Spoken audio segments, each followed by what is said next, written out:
Hello, I'm Curt Long, Vice President of Data and Research and Chief Economist for America's Credit Unions. Following an extended search, President Trump nominated Kevin Warsh to take the reins of the Fed from former Chair Jerome Powell. Given the president's opposition to rate hikes, many observers interpreted this search to be a vetting process for their openness to cutting rates. However, that outlook was at odds with rising inflation, and markets are increasingly expecting the Fed to raise rates.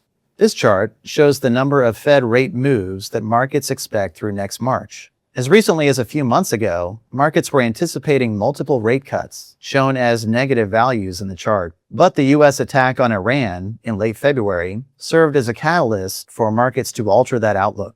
Energy prices may not have risen to levels that analysts initially feared, but they still produced a meaningful uptick in inflation and concerned consumers and financial markets. Another important development has been stronger economic data, especially in the labor market. In the 12 months ending in February, the economy added only 10,000 jobs per month. In the 3 months since February, payroll gains have averaged 188,000 per month. Chair Warsh headed his first FOMC meeting in mid-June against that backdrop of warming inflation and economic strength. While the committee did not adjust rates, half of the participants projected that it would be appropriate before the end of the year. Chair Warsh opened his press conference by emphasizing the FOMC's commitment to deliver on its price stability mandate. In the immediate aftermath of that meeting, markets priced in 2 full rate hikes between now and March 2027. The other major development during Chair Warsh's press conference was his announcement of 5 task forces to assess how the Federal Reserve conducts monetary policy. We'll take a look at 2 of the topics covered by those task forces: communications and the Fed's balance sheet.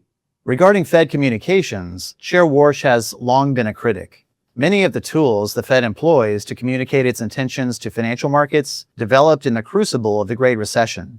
One example would be the Fed's Summary of Economic Projections, where FOMC members indicate their expectations for economic performance, along with the Fed funds rate they would consider appropriate. I mentioned earlier that half of the committee participants at the June meeting indicated that a rate hike would be warranted by year-end. Chair Warsh did not submit any projections. His view is that these FOMC estimates shape perceptions and distort financial markets. Warsh has also criticized the use of so-called forward guidance, where the Fed gives signals about the future path of monetary policy. This usually gets embedded in the FOMC statement. However, the June statement was much skimpier on details. Going forward, it is unlikely that the FOMC under Chair Warsh's leadership will provide many details on its future intentions. Another of Warsh's task forces will look at the Fed's balance sheet. This is another area where Warsh has historically been critical. During both the financial crisis and the COVID shock, the Fed rapidly grew its balance sheet using quantitative easing. As the economy stabilized, the Fed subsequently reduced its balance sheet, but not to pre-crisis levels. Growth in Federal Reserve asset purchases has added liquidity to the banking system. Before the financial crisis, most of the Fed's liabilities were in the form of Fed notes or currency. But since 2008, central bank reserves have grown considerably. When the Fed created abundant reserves, it had to alter how it managed the Fed funds rate.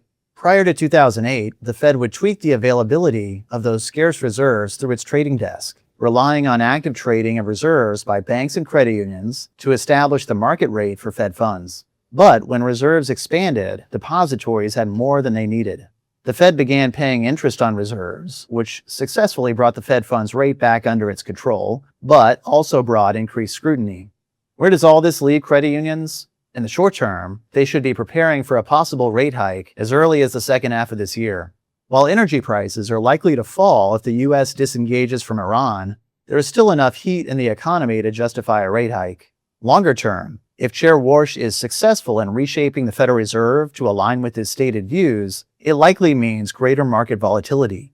Reducing Fed communications and forward guidance may have certain benefits, but it will mean a wider variety of market perspectives on future Fed monetary policy. Those views will need to be constantly updated based on incoming data.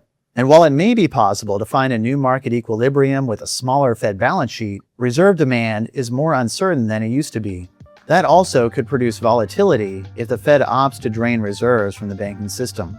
That will do it for this month's Economic Update video. Thanks for watching, and we'll see you next time.